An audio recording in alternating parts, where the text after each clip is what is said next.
Is the Bible a safe guide in all matters of religion? Many people will answer this question in the affirmative, but the vast majority of people don't believe that it's necessary that we follow only the Bible.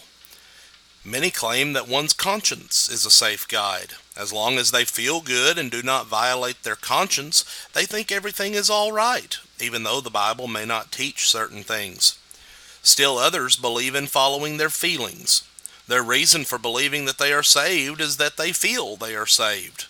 They too will agree that we should follow the Bible, but in certain instances, if you feel right, then nothing else matters.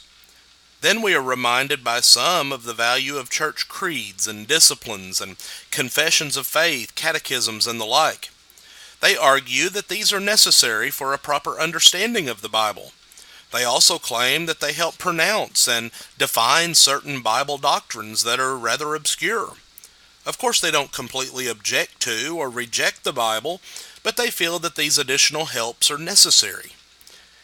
At the extreme end of this position are those who claim that books such as the Book of Mormon, the Quran, and the writings of Ellen White are inspired just like the Bible are and are to be taken with equal weight and consideration.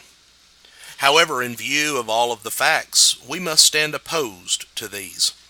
The Bible only should be accepted and followed by man.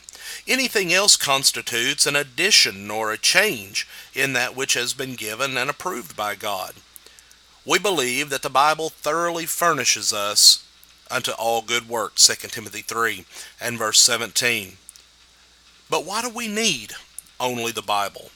Well, there are several good reasons.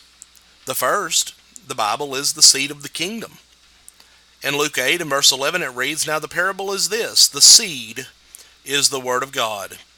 God decreed in the beginning that every seed would bring forth after its own kind.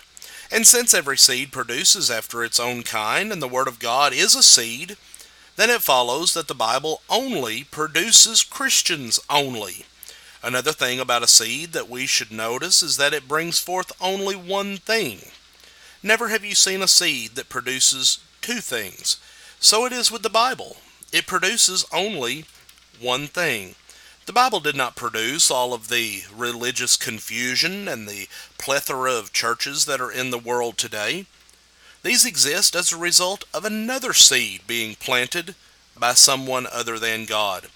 The seed of the kingdom is not responsible for them. Also, we should read the Bible because it is a light. One of the most powerful forces known to man is light. It will banish the darkness immediately. Wherever there is light, there is no darkness. David said, "Thy word is a lamp unto my feet, and a light unto my path," Psalm 119, verse 105. Again in verse 130, "The entrance of thy words giveth light." It is the Bible that lights the dark corners of the pages of history.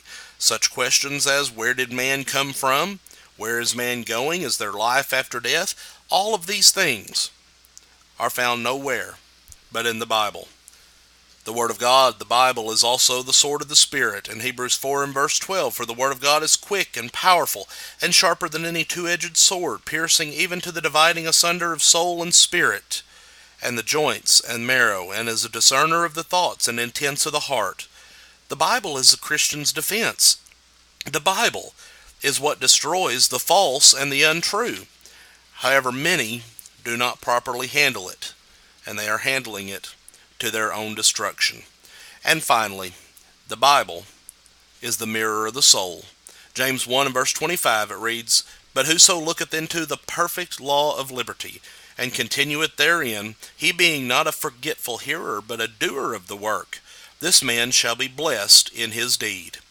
By looking into the Bible, we're able to see ourselves as we really are. No mirror reflects what we would like to see, but it reflects the reality of what is there.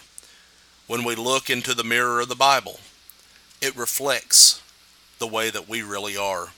It reflects what is on the inside, the way that we're living our life. When we use the Word of God as God intended, it aids us and it helps us in living a life that is pleasing unto Him. No other book can do that. there's no need for anything but the Word of God. Thank you for listening today. May God bless you.